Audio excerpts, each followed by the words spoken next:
Assalamualaikum warahmatullahi wabarakatuh. Salam sejahtera untuk kita Waalaikumsalam. semuanya. Shalom, Om Swastiastu, Namo Buddhaya, salam kebajikan. Rekan-rekan semuanya, kembali hadir lagi bersama saya Surya Dharma di dalam acara Siniar Sanggam episode 2 Komunitas Riau Sastra tahun 2025. Rekan-rekan semuanya, perkenalkan nama saya Surya Dharma yang akan memandu acara kita pada pagi hari ini, yaitu Siniar Sanggam episode 2 dengan tema Pantun sebagai Pola Komunikasi Tingkat Tinggi. Dengan pembicara kita, yaitu Bapak Rendra Setia Harja, SOS MIP. Halo Bapak, salam kenal. Halo, Assalamualaikum warahmatullahi wabarakatuh. Boleh diperkenalkan diri, boleh boleh kenalkan dirinya dulu Bapak kepada teman-teman semuanya. Baik, baik, baik. Bunga sekuntum tumbuh di taman, daun salam bawa ke kota. Assalamualaikum saya ucapkan sebagai salam pembuka kata. Assalamualaikum warahmatullahi wabarakatuh. eh ya, apa namanya kata orang kalau orang ke Kuala Tungkal, saya ulang sekali lagi. Berlayar orang di pagi hari, eh bawa pula si kain kantun. Saya Rendra nama diberi, hari ini pula jadi narasumber pantun. Itu dia. Mudah-mudahan Oke. dapat bermanfaat apa yang saya sampaikan, insya Allah. Iya, luar biasa sekali. Terima kasih Bapak atas perkenalannya yang sangat luar biasa. Sedikit memperkenalkan narasumber kita hari ini, teman-teman. Beliau adalah seorang uh, pembuat pantun atau seorang yang sangat berpengalaman dalam bidang bahasa sastra, terutama pantun ya Bapak ya. Nah, juga Bapak Bapak Rendra ini juga sudah menjadi narasumber di berbagai acara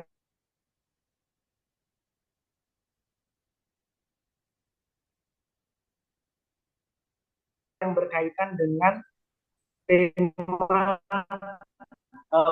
bahasa Bapak Rendra ini juga banyak sekali pengalamannya dalam penjurian di bidang bahasa, sastra pantun dan budaya dan lain sebagainya, kegiatan penelitian, penulisan di bidang sejarah dan budaya dan lain sebagainya. Nah, Bapak, sesuai dengan tema kita nih pada pagi hari ini yaitu pantun sebagai pola komunikasi di Ya. tingkat tinggi. Nah, kita juga harus pahami dulu dan harus tahu dulu bagaimana konsep, teori, dan sejarah pantun itu sebagai sistem komunikasi. Uh, Seperti yang kita ketahui juga, Bapak, banyak sekali orang yang menggunakan pantun ini sebagai alat komunikasi. Selain untuk menghargai tradisi, memiliki daya imajinasi yang tinggi, kemudian peka terhadap konteks sosial dan budaya, pantun ini juga biasanya digunakan tidak hanya sebagai digunakan dengan permainan kata yang sangat menarik dan juga digunakan untuk diplomasi budaya. Nah, apa sih menurut Bapak yang bisa Bapak sampaikan kepada teman-teman hari ini? Apa sih itu pantun dan bagaimana sih strukturnya secara klasik? Baik, ya, pantun ini kan hal yang tidak asing lah di telinga kita. Sehari-hari kita sering ya mendengarkan pantun baik di televisi, di media sosial atau dimanapun itu. Nah, pantun itu sebenarnya kalau yang kita hari ini kenal dia sebagai ungkapan-ungkapan yang lucu gitu ya, ungkapan-ungkapan yang segar, ungkapan-ungkapan yang membahagiakan dan menggembirakan. Nah, biasanya kalau hari ini digunakan untuk dalam hiburan-hiburan. Tetapi pantun itu kalau kita lihat dari apa yang menjadi hakikatnya, maka ada dua makna pantun itu. Kalau R.J. Wilkinson dan R.O. Winstead ya dalam bukunya Malay Literatur, mereka pertama menerjemahkan kata pantun itu sebagai kata perumpamaan ya, perumpamaan atau sebagai kata pepatah atau seumpama. Karena ada perkata sepantun. Nah, sepantun itu ibarat. Nah, jadi itu pengertian pertama yang diucapkan atau disampaikan oleh R.J. Wilkinson dan R.O. Winstead dalam tulisan mereka di Malay Literatur. Nah, itu makna pertama. Makna kedua, makna pertama tadi itu biasanya pantun yang digunakan atau pemaknaan yang digunakan untuk pantun-pantun di abad ke-16 ya. Jadi pantun-pantunnya belum tradisi tertulis, pantun-pantunnya masih diungkapkan. Jadi Pantun-pantunnya lebih kepada hal-hal yang sifatnya perumpamaan, pepatah, ya, peribahasa dan lain sebagainya. Sehingga Wilkinson sama Winstead itu mensimpulkan seperti itu. Kemudian di abad 17 ya, karena pantun sudah mulai berkembang atau di abad 18 pantun kemudian sudah ditemukan di dalam tulisan-tulisan meskipun tidak banyak, maka dia berubah menjadi pemaknaannya punya punya model dia, punya bentuk, punya pola. Nah, biasanya diterjemahkan sebagai sebuah karya sastra yang terdiri dari 4 baris ya, yang di awalnya memiliki sebuah sampiran, 2 baris pertama sampiran dan 2 baris kemudiannya disebut dengan maksud atau isi pantun. Nah, ini pemaknaan yang muncul kemudian.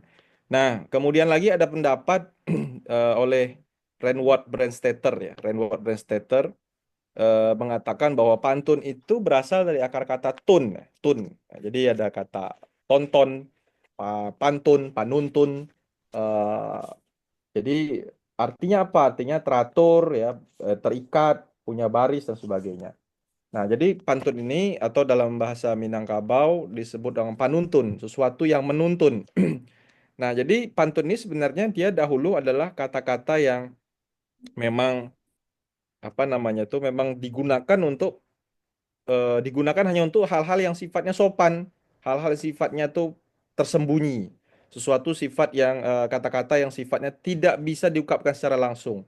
Pertanyaannya apakah orang zaman dulu tidak bisa bicara langsung? Ya bisa.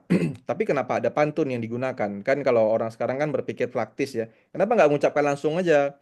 Kalau Bang Surya mau makan, kenapa nggak ucapan makan? Kenapa harus kalau hamba begitu? Nah, kayak gitu. Nah, itu memang sifat pantun. Jadi zaman dahulu diungkapkan itu untuk hal-hal yang tidak bisa diungkapkan secara langsung karena menjaga hati dan perasaan orang lain. Nah, sehingga disebut dengan perkataan yang menunjukkan.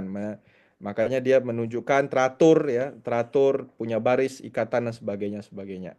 Nah, itu pemaknaan pantun ya.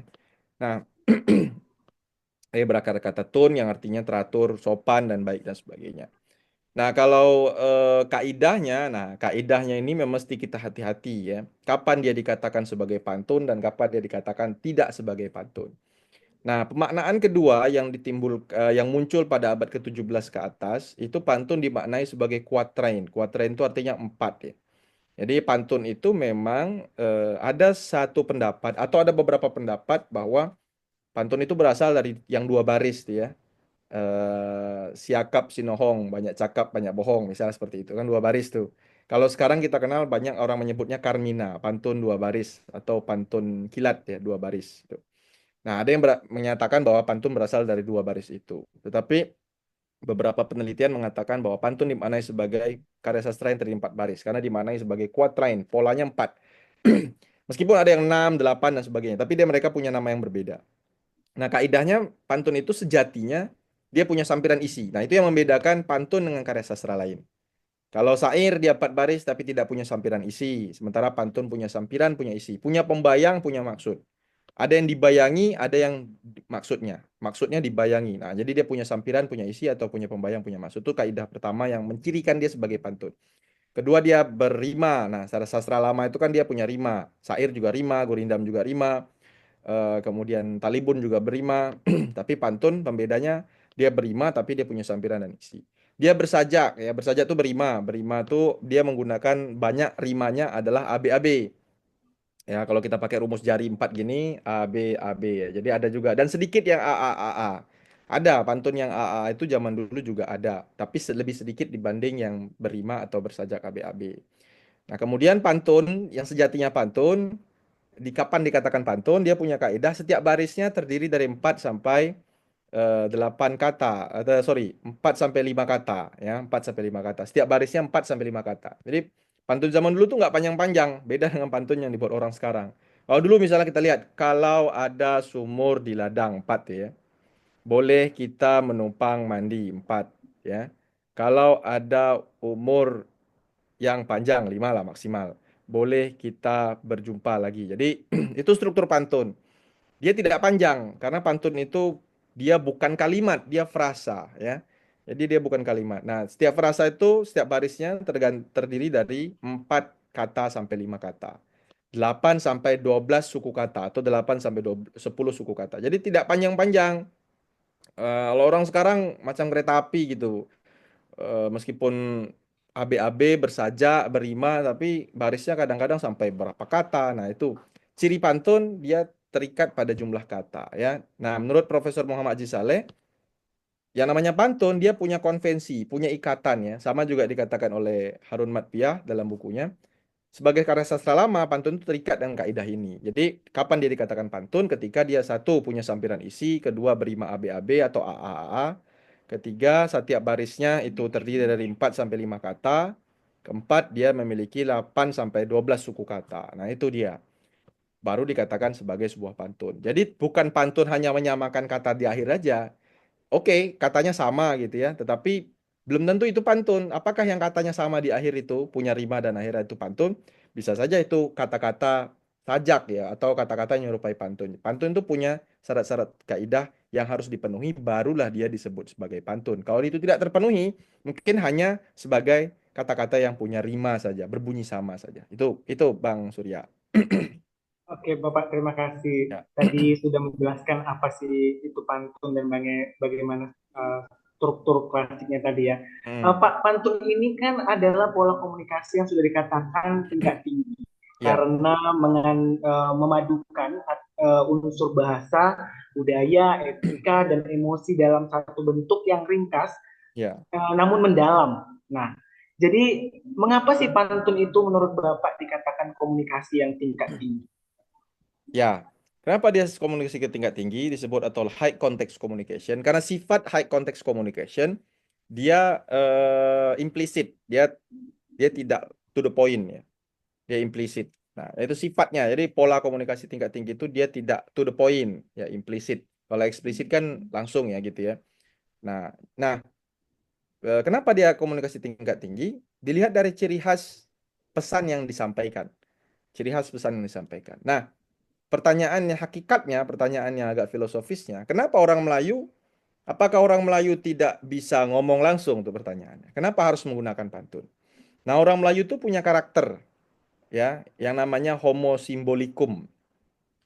Profesor Wan Saifuddin dalam bukunya, satu buah bukunya menceritakan bahwa orang Melayu itu punya sifat yang namanya homo symbolicum. Orang yang berbicara dengan simbol-simbol, makna-makna, tanda-tanda. Jadi tidak to the point. Itu karakter orang Melayu, ya. Orang yang punya adat istiadat, punya lingkungan yang sosiologisnya Melayu. Jadi dia punya karakter secara kepribadian bangsa itu, dia homo symbolicum. Kalau dia ingin menyampaikan sesuatu, apalagi sesuatu itu yang apa namanya?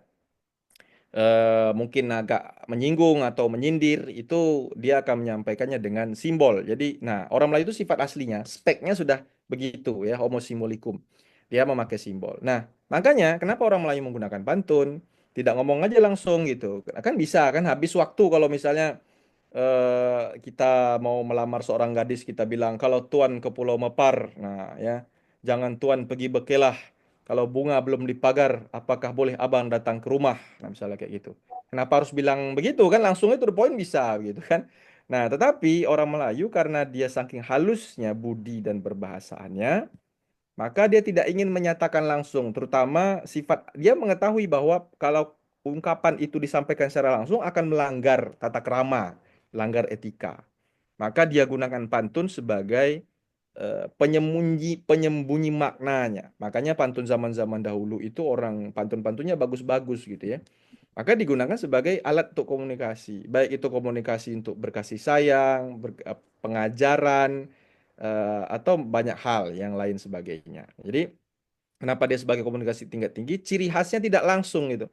Pantun sekarang justru agak berkurang memang maknanya karena di dalam isinya saja itu sudah to the point. Isi pantun-pantun zaman dahulu itu tidak to the point ya. Jadi tidak langsung pada pemaknaannya. Jika misalnya kita ambil satu pantun yang dari buku Pantun Melayu ya.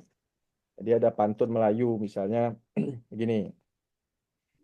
Buku Pantun Melayu ini buku yang dikumpulkan diterbitkan oleh Balai Pustaka dari Fund of Ocean. Beringin di kampung pulau, pautan ayam tedung gombak.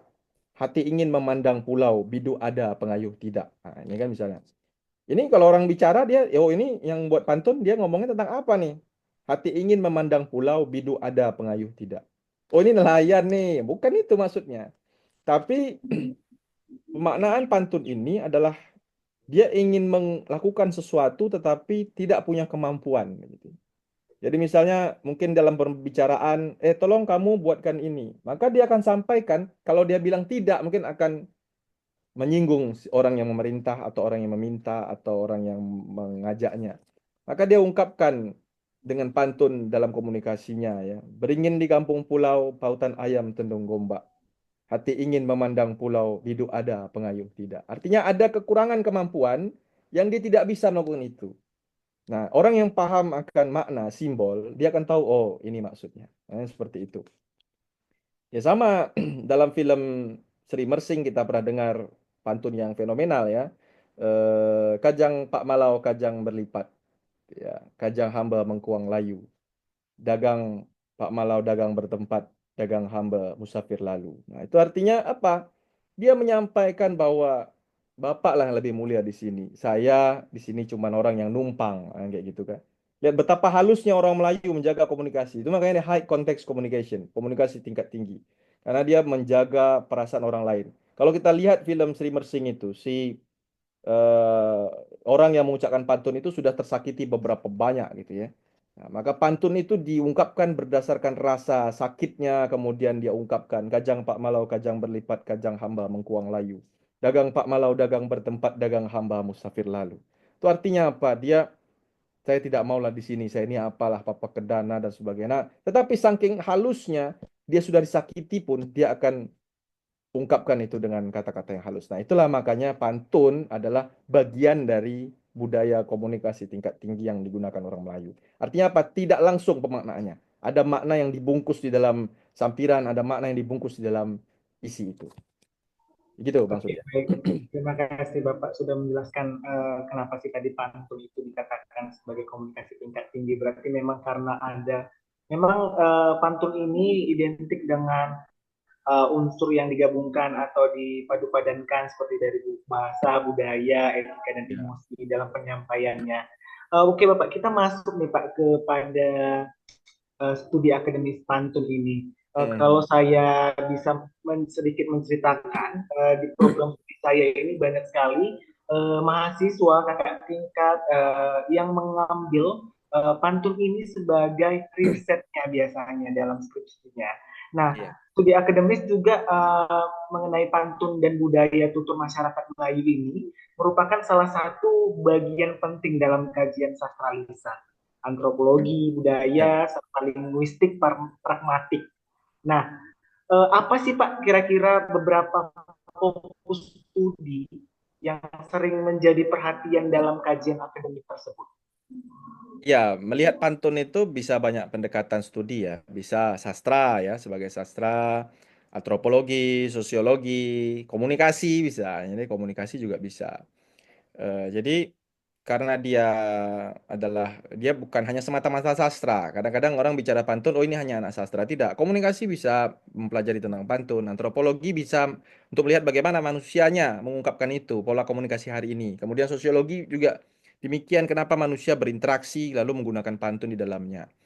Nah, kajian-kajian terdahulu juga tidak semata-mata sastra semua ya. Misalnya ada juga kajian-kajian yang lebih sifatnya antropologis. Nah, ya kalau saya memandang ada beberapa kajian, nah mungkin nanti bisa dirujuk, bisa dijadikan referensi. Pertama mungkin kajian yang cukup lama, yaitu kajian dilakukan oleh William Marsden ya. William Marsden dalam bukunya The History of Sumatra ya, sejarah Sumatera. Nah, jadi Marsden juga menulis di dalam buku itu ada satu bab tentang pantun atau tentang bahasa, tapi dia ada menyinggung pantun. Tapi sudut pandangnya tidak sudut pandang sastra, tapi dia sudut pandang masyarakat, sosiologis dia. Kenapa masyarakat Melayu itu mengungkapkan satu pemaknaan pantun? Itu tadi saya sampaikan bahwa dia menemukan ungkapan yang cukup unik di tengah masyarakat dan dia tulis dalam bukunya The History of Sumatra apa bunyi pantunnya. Buku itu kan terbit sekitar tahun 1783 kalau nggak silap saya ya. Nah, 1783. Nah, jadi pantunnya adalah bunyinya demikian. Apa guna bermain mata jika tidak dengan apa guna bermain mata jika tidak dengan sungguhnya? Itu isinya seperti itu ya. Apa guna pasang pelita? Nah, tuh dia sampaikan gitu. Apa guna pasang pelita jika tidak dengan sumbunya? Apa guna bermain mata jika tidak dengan sungguhnya? Itu pantun yang dia catat, dia temukan dan dia catat dalam bukunya. Kemudian dia berusaha membuat sebuah pantun. Kemudian dia kasih kepada seseorang di tempat dia tinggal, seorang perempuan. Apa perempuan itu bilang? Pantun Tuhan ini hanya kata-kata saja. Nah, di zaman itu orang sudah membuat pantun yang berarti bernilai tinggi karena si perempuan mengkritik pantunnya Marsden, katanya pantunnya cuma kata-kata saja. Nah, artinya apa? Pantun itu harus ada kias, ada pemaknaan, perumpamaan. Nah, itu pantun yang kalau Marsden menyimpulkan dari bahwa orang Melayu itu punya satu tradisi dia mengungkap dengan yang namanya pantun. Nah, seperti itu. Dan pantun itu kalau Mas Tin mengatakan dia ada didendangkan, ada dinyanyikan. Jadi kalau yang panjang dinyanyikan namanya dendang dan sebagainya. Itu kajian pertama. Bisa juga kajian yang dilakukan oleh Page Napel ya. Kemudian juga kajian-kajian yang dilakukan oleh Van Ophusen, kemudian kajian-kajian yang dilakukan oleh Winstead dan Wilkinson dan bisa juga membaca kajian yang dilakukan oleh Profesor Hussein Jajadiningrat. Nah, itu Profesor Jajadiningrat juga mengkaji tentang pantun. Kemudian bisa juga mengkaji Profesor Braginsky ya. Dan bisa juga mengkaji buku bukunya Harun Matpiyah. Nah, Harun Matpiyah. Jadi Harun Matpiyah itu dalam disertasinya bicara tentang karya sastra Melayu klasik ya, sastra Melayu klasik seperti itu judulnya. Tapi dalam salah satu babnya tentang pantun strukturnya segala macam tentang pantun. Nah, tapi kita harus bisa beda-bedakan kajian-kajian ini pendekatannya apa? Apakah dia ke sastra, apakah dia ke sosiologi, apakah dia ke antropologi dan sebagainya. Ada juga yang berkaitan dengan komunikasi. Ya, ada yang komunikasi. Makanya ada muncul pantun sebagai alat komunikasi tingkat tinggi itu dari sisi pandangnya komunikasi. Ada juga dari sosiologis dan sebagainya. Nah, yang sekarang mungkin bisa kita rujuk adalah penelitian-penelitian dari Profesor Muhammad Haji Saleh di Malaysia. Yang Profesor Muhammad Haji Saleh ini banyak menulis tentang kajian-kajian pantun. Kalau saya belum melakukan kajian yang maksimal karena saya tidak bergerak dalam bidang itu, tapi dalam bidang saya di ilmu sosial bisa saya teliti dari ilmu komunikasi begitu. Jadi saya akan ambil pendekatan-pendekatan masyarakat, sosiologi dan komunikasi. Kenapa masyarakat itu menggunakan pantun? Kenapa struktur pola komunikasi dengan begitu? Nah, itu bisa diteliti. Nah, jadi banyak sekali kajian-kajian ilmiah ya dan mereka itu bukan pemantun ya, berbeda kayak praktisi pantun. Mereka itu orang-orang yang meneliti tentang pantun. Jadi teman-teman yang ingin meneliti pantun bisa coba merujuk penelitian mereka dari sudut pandang mereka. Bagaimana masyarakat itu berpantun, kenapa mereka berpantun, kenapa struktur pantunnya harus demikian, kenapa harus ada sampiran, ada isi. Banyak sekali ya. Yang khusus mengkaji sampiran itu ada satu paper yang ditulis oleh Philip L. Thomas ya berkaitan dengan pembayang itu seperti apa, sampiran itu seperti apa. Jadi pantun itu 4 baris kita bisa obok-obok, bisa acak-acak pendekatannya banyak ilmu dan banyak referensi bisa lakukan. Itu Bang Surya. Oke, terima kasih. Ini juga jadi ilmu ya bagi teman-teman nantinya yang menonton siniar Sanggam pada hari ini sebagai ilmu yang luar biasa yang dapat diambil nantinya mungkin untuk topik skripsinya atau penelitiannya nantinya Bapak ya. Nah Pak, kita masuk kepada bagaimana sih sebenarnya contoh penggunaan pantun dalam konteks yang formal dan diplomatik Oke. dan bagaimana sih perbandingan dengan bentuk puisi lisan dunia? Oke, baik. Kalau formal ya, pantun itu biasanya dalam formal digunakan dalam adat ya, dalam adat. Diplomatik itu adat. Jadi karena dia tadinya alat komunikasi, kemudian dia dilembagakan sebagai ungkapan-ungkapan adat. Jadi eh, ya ini banyak dilakukan oleh Allah Yarham Tenas Effendi ya. Ya ini orang dari Riau, pasti tahu beliau ini. Allahyarham Tenas Effendi banyak menggunakan pantun sebagai dalam pendekatan formal, yaitu pendekatan adat. Ya, adat itu ditulis ya dalam bentuk-bentuk pantun. Dalam sebuah buku beliau berjudul Khazanah Pantun Melayu Riau. Jadi ada satu bab tentang pantun adat. Ya, beliau tulis seperti ini. Surat mana yang kita bentang? Surat pusaka orang dahulu. Adat mana yang kita rentang? Adat lembaga orang Melayu. Nah, misalnya seperti itu. Ada lagi ketuku batang ketakal. Duanya batang keladi moyang. Kita sesuku serta seasal. Kita senenek serta semoyang.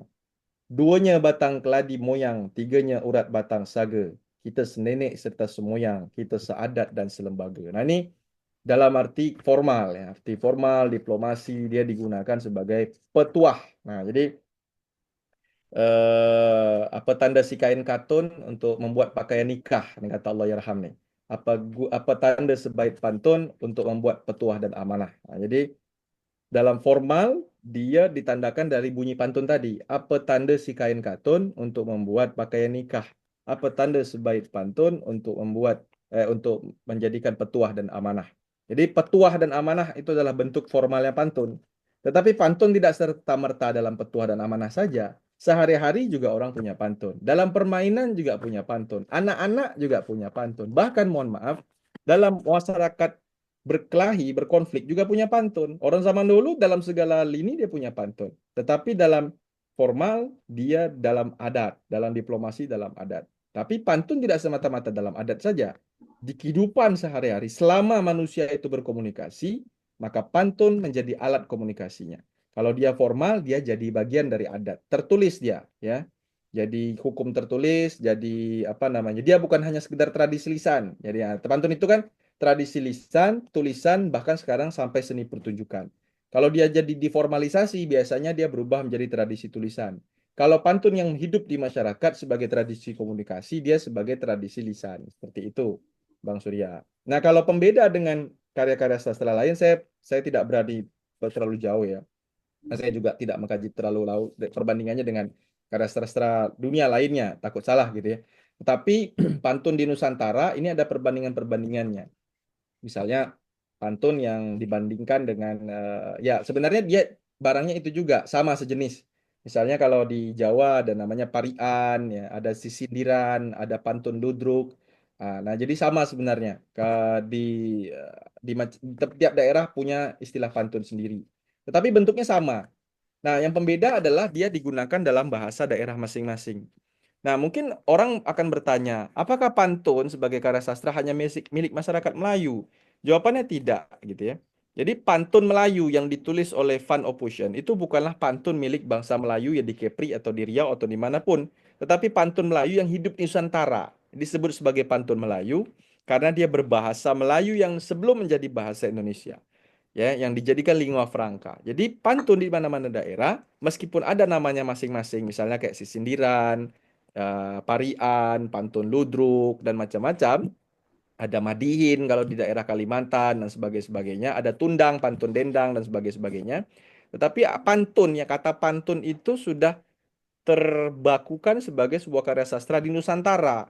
Jadi dengan bahasa Melayu Nusantara itu adalah pantun. Tetapi meskipun ada pantun-pantun di daerah, jadi perbandingannya seperti itu. Kalau karya sastra lain mungkin ada memang yang mengkaji menyamakan seperti karya sastra di Prancis, karya sastra di Jepang, tapi saya tidak begitu pasti apakah pantun sama dengan haiku ya. Apakah pantun sama seperti karya sastra-sastra.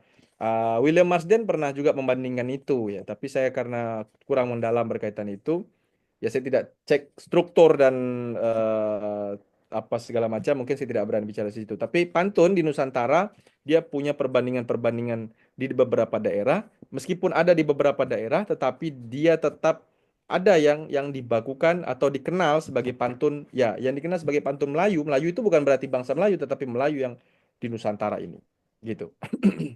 Oke, Bapak, terima kasih. Ini sangat membantu kita ya, kalau sebenarnya bagaimana contoh penggunaan pantun dari konteks formal tadi dan diplomatik, kemudian tentang perbandingan dengan visi lisan dunia tadi, yang seperti disampaikan Bapak tadi. Berarti ada rencana ke depannya Pak untuk mengkaji Pak Ya, insya tentang. Allah, insya Allah. Oke, kita sama-sama doakan supaya nanti waktu pengkajiannya dapat Ya, kelancaran ya Pak ya, bisa amin, membantu kita amin. nanti untuk anak-anak muda dan pemirsa yang menonton siniar Sanggam ini nanti tentang apa sih sebenarnya perbedaan pantun ini dengan puisi lisan dunia lainnya seperti itu Ya, ya kan. betul, Oke betul. Bapak, kita masuk nih Pak ke dalam pengalaman, praktik dan pelestarian pantun. Ya. Eh, kal- Kalau yang biasanya orang-orang tahu, pantun itu biasanya digunakan dalam acara adat gitu ya Pak Mm-mm, ya. mm. Kebanyakan orang tahu kalau udah ada acara adat, pasti ada pantunnya, baik itu pernikahan apa Ya. segala macam biasanya ada. Kayak mana sih Pak caranya pantun itu dapat digunakan dalam kehidupan sehari-hari, baik tadi dalam secara adat, mungkin di sekolah atau di komunitas. Dan apa sih sebenarnya peran pantun ini dalam membangun relasi, menyampaikan kritik dan sindiran yang halus tadi? Ya. Nah, kalau penggunaan tergantung dari pendekatan sosiologisnya ya. Pendekatan bagaimana interaksi masyarakat hari ini. Kenapa pantun menjadi formal ya? Hari ini pantun menjadi formal. Dia tidak lagi menjadi satu tradisi yang sebagai tradisi lisan masyarakat. Kalau saya katakan pantun itu dia lebih kepada formalisasi. Formalisasinya di mana? Dia ada di acara adat, tadi yang Bang Surya tadi bilang, ada acara di adat istiadat pernikahan, ada di nasihat-nasihat adat, petuah amanah, begitu ya. Nah, dia bentuknya lebih formal. Padahal zaman dahulu dia sebagai alat yang boleh digunakan oleh siapapun. Mau dia kalangan atas, dia kalangan bawah, justru ini menjadi satu tanda tingginya adab seseorang dalam berkomunikasi. Tetapi hari ini pola komunikasi kita berbeda. Kalau dulu orang berkomunikasi itu ya menggunakan simbol-simbol, menggunakan apa namanya? Menggunakan makna-makna ya. Tetapi hari ini tidak. Jadi orang hari ini lebih kepada filsafat empirisme, apa adanya gitu ya. Jadi yang dia gunakan adalah menyampaikan sesuatu yang menurutnya apa adanya. Jadi pola komunikasinya berubah sehingga pantun tidak digunakan dalam kehidupan sehari-hari secara intens. Karena pola komunikasinya berubah. Kalau orang dahulu karena dia memahami substansi dan penggunaan pantun, seketika dia bisa ungkapkan. Hari ini mungkin kita kalau segan dengan seseorang, kita bingung mau bicara seperti apa. Kita bingung mau ngomong seperti apa, mau pakai seperti apa. Nah, tapi kalau orang zaman dulu tahu titik-titik mana yang dia gunakan untuk mempantun. Nah, hari ini mungkin karena orang tidak tahu, satu, pola komunikasinya yang berbeda. Nah, kedua dia tidak tahu membuat pantunnya. Nah, itu menjadi persoalan. Tidak semua orang hari ini bisa membuat pantun seketika seperti orang zaman dahulu. Sudah komunikasinya berbeda, tak bisa pula buat pantun secepat mungkin kan itu kan spontan. Maka tidaklah digunakan. Ya sudahlah, aku nak makan, aku cakap makan. Saya nak melamar, saya melamar. Nah, tetapi dalam acara adat, melamar, meminang, dia kan pakai orang juru bual ya, orang yang bisa berpantun. Nah, makanya digunakan seperti itu. Pola-pola komunikasi jadi formal. Nah, bagaimana caranya supaya dia ada di tengah-tengah masyarakat lagi, ya dia harus dipahamkan dulu kepada masyarakat. Pola komunikasinya harus dirubah. Nah, kalau masyarakat Melayu, kenapa dia mudah menggunakan pantun? Ya, karena ya karakter kehidupannya dan demikian. Misalnya orang Kepri, orang Riau, orang Kalbar itu orang sudah tahu dia pola komunikasi gitu. Kalau saya ngomong dengan lebih tua dan kata-kata saya ini agak sedikit apa gitu ya, agak saya segan dengan seseorang ini, saya akan gunakan pantun. Dan itu pun kalau lawan kita bicara paham. Nanti kalau lawan bicara kita nggak paham, nggak bawa nih pakai pantun, cakap aja lah, gitu kan. Nah, itu pola komunikasi. Jadi caranya apa? Memberikan paradigma atau mempertahankan paradigma itu di tengah-tengah masyarakat. Dia harus memahami bahwa komunikasi kita itu adalah komunikasi tingkat tinggi. Komunikasi tingkat tinggi itu ditandai dengan apa? Tidak perlu pula buat puisi beberapa bait. Cukup dengan pantun yang 4 baris itu sebenarnya. Pola komunikasi yang sopan gitu ya. Pola komunikasi yang sindir seperti itu. Tapi kalau tidak semua masyarakat paham pola komunikasi itu, ya makanya pantun tidak digunakan secara harian. Dia digunakan sebagai hanya pada alat-alat apa kegiatan-kegiatan formal seperti itu. Oke, baik Bapak. Nah, tadi seperti yang kita ketahui itu Pak, memang kenapa sekarang ini banyak yang susah ya untuk mengucap lagi karena perkembangan zaman ini. Dan kita ketahui Pak, anak muda sekarang ini kadang mereka melupakan atau mengubur budaya berpantun ini tadi Hmm. karena sistem komunikasi yang semakin berkembang dan mengikuti zaman meninggalkan pantun sebagai budaya dan identitas kita tadi sebagai masyarakat Melayu. Nah, apa sih kira-kira Pak strategi yang tepat atau strategi yang kreatif untuk kita mengenalkan pantun ini kepada anak muda supaya pantun ini dapat dilestarikan di anak muda. Apa sih strategi yang Bapak lakukan mungkin Oke, yang akan dilakukan atau sudah pernah dilakukan untuk mengembangkan pantun ini tadi pada generasi muda? baik. Strateginya pertama, nah ini juga harus strategi pertama melalui edukasi. Ini pasti pertama. Edukasi itu dari rumah dan sekolah. Karena ini bukan edukasi pantunnya, tapi edukasi nilainya. Ini pertama, edukasi nilai, nilai-nilai komunikasi dari guru ke anak, dari orang tua ke anak. Ini yang harus dipahami dulu. Jadi harus disampaikan kepada anak-anak, nah kita nih orang Melayu, pola komunikasinya sopan, bagus, apa implisit, ya, berkias. Nah, itu pertama, harus dipahami karena dia identitas. Seorang anak Melayu, dimanapun dia berada, dia harus tahu siapa dirinya, ya gitu ya. Siapa tempat di mana dia harus tahu, di mana dia harus berada, dia harus tahu. Nah, kalau dia sudah tahu pola-pola hidupnya, pola komunikasinya, maka dia akan lanjut ke tahap berikutnya. Dia kenal salah satu pola komunikasi yang disebut dengan pantun. Tradisi lisan yang sekarang kita sudah kenalkan pantun. Nah, kita harus ajari dia. Nah, kalau pengalaman saya, ya itu tadi pengalamannya pertama dia diberikan edukasi dulu berkaitan dengan nilai-nilai komunikasi. Sebagaimana juga kita lakukan hari ini kan gitu kan. Nah, setelah itu bagaimana caranya? Nah, pantun-pantun zaman sekarang tidak bisa lagi disembunyi-sembunyikan di Menara Gading itu. Dalam buku, dalam apa. Kita harus masuk ke ranah-ranah media sosial. Karena hari ini pola komunikasi, orang mungkin tidak bercakap tapi dia mengetik. Dia cakap juga tapi dia mengetik. Dia ngobrol juga tapi dia ketik pakai pakai media sosial dia atau alat hubungan di handphonenya, alat connecting di handphonenya misalnya. Nah, dia tidak ngobrol. Sholat Jumat dia tidak ngobrol tapi dia ngetik gitu ya. Nah, itu ngobrol virtual. Nah, jadi pola komunikasi masyarakat kita ini terjadi dan dia harus masuk, pantun harus masuk ke situ. Misalnya di Instagram. Yang sudah saya lakukan adalah saya masukkan pantun-pantun saya ke Instagram. Kalau tak percaya, Bang Surya follow IG saya. Setia Ya, Diharja Rendra, ya. @Setia Diharja Rendra. Saya masukkan pantun-pantun saya di sana supaya pantun-pantun itu dikenal oleh masyarakat. Orang akan tengok indah gitu. Tapi kita harus belajar dulu tadi pantun dan kaidah-kaidahnya. Orang yang apa namanya? Orang yang melihat IG saya atau tampilan-tampilan saya itu orang akan merasa oh indah gitu ya pantun-pantunnya. Padahal pantun itu sebenarnya punya makna tertentu. Misalnya saya buat kemarin itu ada pantun terbaru, bahkan sekarang ada AI itu ya, ada buat animasi AI. Saya buat ke satu satu saya buat namanya visualisasi pantun. Karena ada perkembangan AI, saya buat visual tentang pantun itu. Jadi pantun itu bukan saja ditulis dengan kata-kata, tapi divisualkan maknanya dalam sebuah gambar. Nah, nanti ikut follow lah IG saya Bang Surya, nama oke IG siap. saya tuh @setiadiharjarendra. Ada satu pantun, ada gambar anak-anak duduk di pelantar gitu, dia agak termenung. Saya buat pantunnya. Kusangka sulam menghias plekat, rupanya rajah di kain lusuh. Kusangka diam dagang bertempat, rupanya singgah hanya berteduh. Nah, jadi saya sampaikan yang pantun-pantun yang indah. Jadi orang baca, oh cantik pantun Pak Rendra nih. Padahal kadang-kadang membuatnya tuh ada rasa sedih, ada rasa duka. Karena pantun itu kan karena dia punya makna yang tersirat di dalam hati kemudian disampaikan secara lisan dan kadang-kadang kita tulis yang kayak gitu. Nah, itulah pola komunikasi. Sesuatu yang di dalam hati kita sampaikan secara lisan dan kadang-kadang kita tulis. Karena perkembangan teknologi hari ini begitu pesat dengan media sosialnya, saya tulis di media sosial.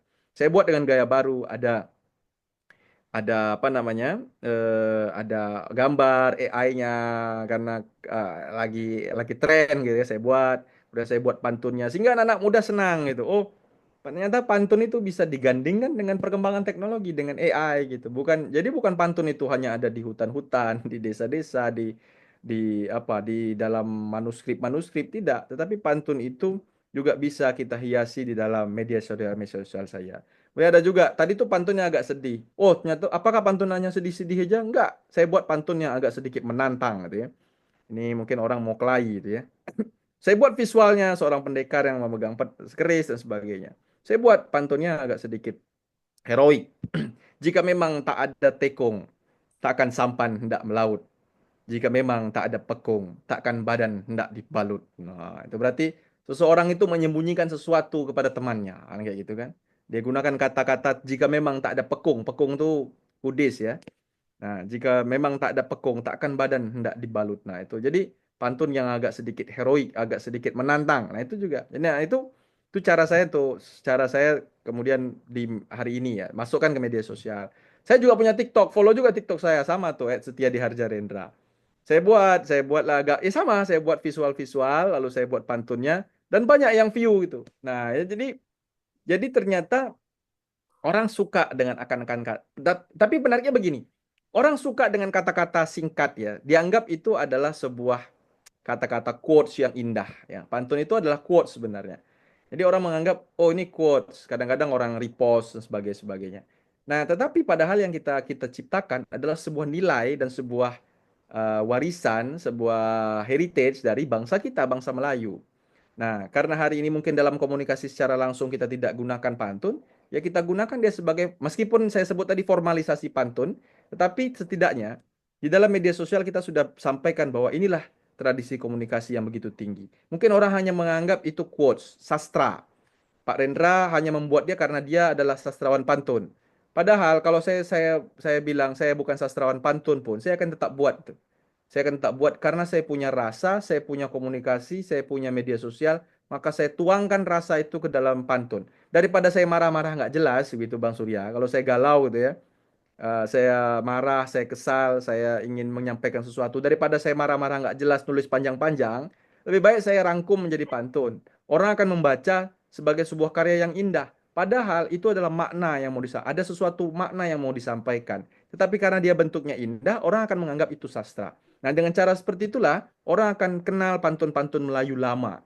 Ya, mungkin hari ini jarang kita kita apa lagi? Kita munculkan di media pantun-pantun Melayu-Melayu lama ini. Orang tidak dengar lagi. Nah, orang pantun tuh kalau kita tanya sama anak-anak sekarang, dengar pantun di mana? Di Upin Ipin. Medianya kartun ya. Karena Upin Ipin ada pantunnya yang diucapkan Jarjit. Nah, karena apa? Pantunnya direpetisi dalam media kartun itu. Nah, kita jarang merepetisi pantun-pantun lama kita di dalam media-media sosial sehingga pantun dianggap sebagai alat-alat yang hanya tradisional dan hanya dikuasai orang-orang tua. Nah, kita orang-orang muda, orang yang paham, kita harus masukkan dari media-media sosial kita. Daripada kita curhat yang tidak-tidak, kita buat pantun. Nah, kita kenalkan azanah itu kepada generasi muda. Nah, maka mulai dari anak SMA, SMP, dia lihat, oh ini pantun. Jangan-jangan ada yang ngambil pantun saya kemudian jadi tugas gurunya, ya silahkan. Amal jariah kan gitu. Tapi itulah orang kenal pantun tuh lewat media-media sosial. Nah, itu harus kita. Jadi saya bilang ke sama generasi muda, jangan pernah malu mengenalkan budaya kita termasuk pantun dalam media sosial. Tapi belajar dulu menyempurnakan pantunnya. Baguskan dulu pantunnya. Kalau sudah, buat. Ada satu penerus saya itu, ada seorang mahasiswa, sekarang sudah selesai kuliahnya. Dia buat seperti itu. Dia buat namanya Muda Berpantun. Nanti boleh follow juga tuh. @muda berpantun. Dia buat. Saya bilang, jangan ragu-ragu. Dengan beginilah kita menyampaikan, kita mendakwahkan pantun ini kepada orang-orang lain, sehingga orang kenalkan pantun itu seperti apa. Gitu, Bang Surya. Oke, baik, luar biasa sih. Jadi memang kita juga harus memanfaatkan teknologi dan platform digital yang sudah berkembang saat ini dalam Betul. pantun ini tadi ya Pak ya. Kalau Ya. tentu Bapak tadi membuat animasinya tadi Pak ya, luar biasa. Sebenarnya juga saya sudah lihat tadi malam Instagram Bapak, Oh, tapi belum saya follow kan? coba lihat karyanya. Wah, ini Pak Arendra. Memang ini Pak Arendra ini orang yang sangat luar biasa, ilmunya yang dia punya, Bapak ini punya. Jadi tadi Halo? pantun-pantun Pak Arendra ini bisa teman-teman gunakan juga dalam mungkin skripsinya nantinya. Jadi ini masuk nih Pak tentang bagaimana sih sebenarnya kolaborasi akademisi dan praktisi yang bisa mendorong pelestarian pantun ini. Betul. Dan pastinya akan ada tantangan ya Pak ya. Tantangan Betul. Betul. dan pastinya juga akan ada peluang untuk masyarakat memasyarakatkan pantun pada hari ini dan selanjutnya. Kira-kira gimana? Ya, tantangannya adalah pemahaman ya. Jadi, ya kalau saya sudah kebal ya, apa telinga dan wajah saya sudah kebal. Orang, saya mau bilang orang mau bilang apa juga tentang saya, tentang pantun-pantun itu ya masa bodoh. Niat saya cuma satu. Barang ini barang yang langka ya, dan dia sudah menjadi warisan dunia. Siapa lagi akan mewariskannya kepada adik-adik kita ya? Siapa yang akan mewariskan kepada anak-anak kita? Dan cara pewarisannya, saya juga nulis buku gitu. Jadi Bukan berarti saya hanya apa namanya, hanya menulis di WA atau hanya mengucapkan lisan. Saya juga nulis buku. Jadi pola-pola konvensional kita tidak boleh tinggalkan. Pola menulis pantun sebagai tradisi tulisan itu nggak boleh kita tinggalkan. Karena yang lebih abadi itu memang adalah tulisan. Nah, ini ada buku saya tentang judulnya Kerongsang ya. Judulnya Kerongsang. Nanti bisa dicek di mana-mana ada judulnya Kerongsang. Itu saya tulis. Jadi pantun-pantun yang saya tulis dari media sosial saya juga tulis. Konvensional juga tetap saya lakukan karena itu pekerjaan keabadian. Menulis itu tetap harus saya lakukan. Tetapi menulis saja tidak cukup. Menulis di media-media lama, di media-media mainstream itu juga tidak cukup. Kita harus punya media-media baru yang hari ini digeluti oleh generasi muda. Nah, itu dia. Nah, peluangnya adalah ya peluangnya adalah kita bisa ambil yang tidak dipahami oleh generasi mungkin yang lebih tua daripada kita. Generasi lebih tua mungkin dia mewariskannya dengan cara-cara yang mereka pahami ya, menulis ya, nasihat, petuah amanah itu tidak salah. Tanpa itu juga tidak boleh. Ya, pantun itu dengan petuah, dengan amanah, dengan nasihat, dengan menulis itu sudah wajib, itu sudah. Tetapi harus ada ekstensinya, extensionnya, tambahannya, yaitu menjadikan media sosial ini sebagai alat ya. TikTok, Instagram, Facebook, YouTube ya. Itu harus dijadikan alat untuk bagaimana orang mengenal itu. Mungkin Bang Surya tahu pantun ubur-ubur ikan lele itu ya. Ya, Nah, itu tiap tahu tiap hari mungkin dengar. Kenapa dia bisa dikenal? Karena dia muncul di media-media sosial. Bang Surya kenal Walid walaupun tak kenal, tak pernah jumpa. Ya, nah kata-kata Walid itu sudah menjadi ngetop sekarang. ya betul. Kenapa? Karena dia muncul di media-media sosial. Orang ada yang nggak nonton episodenya full tapi kenal ya. Kata-katanya pun kenal ya. Nah, kenapa? Karena dia dimunculkan secara repetisi di media yang hari ini digandrungi masyarakat, digandrungi generasi muda. Nah, tantangannya adalah pemahamannya terhadap pantun. Nah, itu dia. Peluangnya adalah kita bisa justru menjadi apa nama? Bisa jadi influencer, peluang baru ini ya, ya peluang baru. Bisa jadi bisnis juga sebenarnya kalau saya mau dikembangkan di situ. Dan bagi yang ada yang mengembangkan silahkan gitu ya, mau mengembangkan jadi bisnis pelatihan pantun lewat apa silahkan. Itu peluang. Nah, tantangannya adalah kita bagaimana memberikan pemahaman kepada satu orang yang kehidupannya tidak lagi memahami pantun sebagai komunikasi. Itu berat. Dianggap pantun itu ekstrakurikuler lah kalau di sekolah ya. Bukan kurikuler pada atau itu outside-nya eksternal padahal pantun itu dalam diri kita dalam diri kita dalam lisan kita itu tantangannya bagaimana meyakini masyarakat kepada itu. Kedua, memberikan pemahaman bahwa pantun yang baik itu begini sebagaimana saya bilang tadi kaidah-kaidahnya. Kalau itu disalahkan dan hari ini berapa banyak pantun yang rusak tuh ya, betapa banyak pantun yang cacat, berapa banyak pantun yang kacau, itu harus kita beri pemahaman. Nah, makanya saya harus buat itu tidak hanya dalam tulisan, saya buat dalam media sosial saya. Supaya orang tahu. Bahkan saya pernah buat di TikTok tuh mengkritik pantun-pantun teman-teman saya yang salah. Jadi yang salah tuh saya buat videonya pendek-pendek. Oh, ini pantunnya salah. Pantun-pantun pemimpin-pemimpin dalam sambutan itu biasanya ada yang salah. Itu saya kritik. Jadi itu harus diberi pemahaman dan itu tidak bisa hanya bisa dibuat dengan tulisan-tulisan akademis tidak. Itu penting. Tulisan akademis, tulisan-tulisan buku itu penting. Tetapi dia tidak secepat media sosial, tidak secepat media-media yang baru ini. Maka kita harus masuk ke dalam hal itu dan justru dan tantangan baru lagi untuk memberikan pemahaman kita bisa menciptakan media-media pelatihan baru gitu. Jadi kita melatih anak-anak untuk bisa berpantun itu tidak lagi dengan cara-cara lama. Harus ada media-media baru. Kami sudah buat semacam aplikasi untuk orang membuat pantun, mudah membuat pantun. Namanya aplikasi Pantunnesia. Tapi belum bisa diakses secara umum, tapi aplikasi itu sudah ada. Mudah-mudahan nanti kami bisa kembangkan bisa jadi aplikasi yang ada di Play Store. Orang tinggal buka, tinggal belajar, tinggal apa, memang seperti game. Jadi dia masuk ke ranah-ranah permainan anak-anak sekarang. Jadi anak-anak ini harus dimasukkan, dijejali dengan apa yang mereka gandrungi gitu hari ini. Dan nanti setelah mereka minat baru kita kasih yang mulai perlahan-lahan kita kasih bagaimana hakikatnya gitu ya, bagaimana sebenarnya. Jadi tak bisa kita masuk dari hakikatnya dulu karena mereka memang tidak bukan dunia mereka seperti timur dan barat tuh ya, saling berseberangan. Mereka kemana, kita kemana. Jadi sehingga kita harus pelan-pelan mengikuti pola kehidupan masyarakat hari ini dan kita jadikan pola itu sebagai alat kita. Tapi tetap harus kita jaga pantun itu tidak boleh kita rusak ya. Kita mengikuti masyarakat bukan berarti mengikuti pola mereka serta merta. Harus dijaga nilai-nilai idealitasnya. pantun itu harus tetap terjaga secara kaidahnya, secara nilai-nilainya, secara maknanya, secara fungsinya. Tetapi caranya yang harus kita lakukan secara inovasi. Gitu Bang Surya.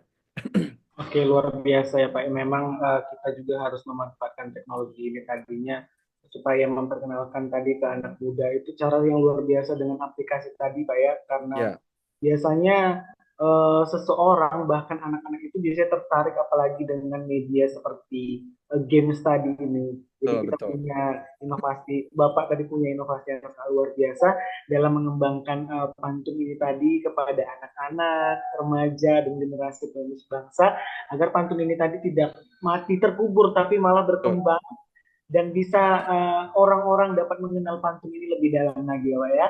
betul, Yang betul. luar biasa nih Pak, terima kasih untuk ilmu yang sangat luar biasa yang sudah Bapak sampaikan dari awal. Tidak terasa kita rupanya sudah hampir 1 jam berbicara mengenai Ya. pantun ini tadi. Bisa nggak Pak kasih kami ringkasan poin pentingnya aja nih. Kemudian apa sih harapan dan pesan Bapak sebagai narasumber untuk teman-teman yang menyaksikan siniar sanggam nih Pak. Kira-kira apa? Ya, saya dapat simpulkan pertama adalah pantun itu adalah alat komunikasi bangsa Melayu ya. Jadi pantun itu adalah sebuah alat komunikasi. Dia ada dalam masyarakat itu sendiri. Dia jati diri masyarakat itu sendiri. Dia identitas komunikasi masyarakat itu sendiri. Jadi sebagai tradisi lisan dia harus dijaga sebagai nilai. Dan kemudian dia harus tetap ada ya, dia tidak boleh hilang. Nah, pantun harus tetap terjaga dia sebagai tradisi lisan, kemudian dikembangkan menjadi dijaga dan dipelihara dengan tradisi tulisan, dan bahkan sekarang dijaga dan dipelihara dengan tradisi-tradisi media baru dan seni pertunjukan. Nah, tetapi yang paling penting adalah dengan perkembangan zaman, dengan perkembangan cara kita melestarikan pantun, bukan berarti kita boleh merusak pantun. Dengan perkembangan zaman, dengan perkembangan inovasi cara pelestarian, kita tetap harus menjaga pantun dengan bentuk aslinya. Kaidahnya harus tetap ada, tetap bertahan. Nilai-nilainya harus tetap terjaga. Tidak boleh nilai-nilainya rusak atas nama pengembangan, tidak boleh. Pengembangan itu baik, inovasi itu baik, tapi kita tidak boleh merusak nilai-nilai dan bentuk aslinya. Karena pantun itu identitas masyarakat. Kalau dia rusak, maka rusak juga identitas komunikasi masyarakat yang menciptakannya. Jadi pantun itu identitas, identity. Dalam hal apa? Dalam berkomunikasi. Masyarakat yang memiliki pantun adalah masyarakat yang punya pola komunikasi yang begitu arif, begitu bijaksana, begitu lembut, dan begitu penuh dengan kesantunan. Nah, itu yang harus dipegang. Dan pelestariannya kita tidak bisa juga dengan cara-cara lama. Karena pantun kalau kita tidak berinovasi ya, sudah kita jaga tadi kaidahnya, sudah kita pahami nilai-nilainya, kita harus gunakan dan harus masuk ke dalam perkembangan-perkembangan teknologi. Karena selama masyarakat itu berkomunikasi, baik itu visual ataupun tekstual, pantun tetap bisa masuk ke dalam ranah-ranah itu. Cara-cara inovasi harus bisa kita kembangkan. Ya, cara-cara mengenalkannya tidak lagi di media-media mainstream, tapi dengan media-media baru, media-media sosial yang digeluti dan intens dilihat oleh masyarakat. Nah, ini harus kita masuk. Nah, bagi generasi muda harapan saya adalah pertama, kita tidak kita harus tahu siapa kita ya. Siapa bangsa kita, bagaimana pola komunikasi kita, bagaimana pola sikap dan kesantunan kita. Dan salah satunya tercermin dalam salah satu karya sastra yang disebut dengan pantun atau satu tradisi lisan yang disebut dengan pantun. Jangan pernah malu, karena mau kemanapun kita, mau kita kemanapun, dimanapun kita berada, mau setinggi apapun, kita tetaplah sebagai orang Melayu yang punya karakteristik masyarakat yang sopan dan santun dalam berkomunikasi. Jangan pernah malu. Justru mengembangkan pantun dalam media-media baru adalah sebagai tanda bahwa kita tetap menjaga kearifan berkomunikasi itu. Kita tetap arif dalam berbicara, ya. Kita kurangi konflik-konflik yang ada di sekeliling kita. Kita kurangi kebencian-kebencian ada di sekeliling kita, yaitu dengan salah satunya dengan cara adalah menggunakan pantun dalam komunikasi itu. Menyindir seseorang, menyampaikan sesuatu yang orang harus dengar, mungkin dengan tidak cara-cara kasar, tidak dengan cara-cara yang tidak baik. Pantun adalah alat media yang bisa menyampaikan itu dengan cara yang halus, sopan, dan sangat penuh dengan makna dan penuh dengan kesopanan. Nah, itu harapan saya. Jangan pernah malu memiliki kebudayaan itu sendiri. Budaya asing tidak menyuruh kita membenci budaya kita, tapi budaya asing apa namanya, membuat kita meninggalkan secara perlahan-lahan budaya kita. Maka oleh karena itu, supaya kita tidak meninggalkan, kita harus tahu dulu, mau ikuti budaya apapun, kita tetaplah kita. Kita tetap dengan akar kebudayaan kita. Kita tetaplah bangsa yang memiliki nilai kesopanan itu. Mau kemanapun, mau semaju manapun, kita tetaplah bangsa yang memiliki tradisi komunikasi. Salah satu aktualisasinya adalah pantun. Maka oleh karena itu, pantun menjadi warisan dunia, bukan berhenti pada sebuah penghargaan, penabalan dia sebagai warisan dunia. Tapi harus kita hidupkan di dalam kehidupan masyarakat kita, harus kita hidupkan dalam komunikasi-komunikasi kita, harus kita hidupkan dalam media-media baru kita, harus kita hidupkan dalam media-media sosial kita. Barulah pantun itu berada pada tempatnya, sesuai zamannya, sesuai konteksnya, tapi nilai-nilainya tidak rusak. Saya kira gitu, Bang Surya. Oke, baik. Terima kasih Bapak. Salah satu pengalaman yang luar biasa pastinya teman-teman yang menonton dan menyaksikan siniar sanggam kita pada pagi hari ini pastinya akan mendapatkan ilmu yang sangat luar biasa. Kami mengucapkan banyak terima kasih kepada Pak Sama-sama. Rendra yang sudah mau memberikan waktunya, kesempatannya untuk menyampaikan ilmu yang sangat luar biasa tentang pantun sebagai pola komunikasi tingkat tinggi. Terima kasih sekali lagi Bapak untuk semua ilmu yang sudah diberikan. Nah, Terima untuk kasih. teman-teman semuanya, jangan lupa untuk pantau terus dan lihat terus siniar Sanggam yang di-upload di kanal YouTube Rio Sastra. Jangan lupa untuk subscribe, like, dan share video siniar Sanggam ini agar dan pengetahuan yang sudah disampaikan oleh Bapak Rendra Setia di Harja tadi. Teman-teman juga bisa mendapatkan sumber informasi mengenai siniar sanggam selanjutnya melalui Instagram @komunitas Rio Sastra. Dan mungkin teman-teman yang ingin belajar tentang pantun bisa juga nih kunjungi Instagram Pak Nah, Rendra di itu yang penting. Setia di Harja Rendra ya Pak ya. Ya, Oke, Setia di Harja Rendra. nanti saya follow ya Pak, jangan lupa di follow ya Pak ya. Siap, siap. Oke teman-teman semuanya, terima kasih atas waktunya pada hari ini. Semoga siniar sangkam kali ini dapat berdampak bagi teman-teman semuanya dan bagi semua orang. Jangan lupa untuk like, komen, dan subscribe channel YouTube Rio Sastra dan share video ini sebanyak-banyaknya. Terima kasih dan sampai jumpa di siniar sangkam selanjutnya. Terima kasih Bapak. Terima kasih sama-sama.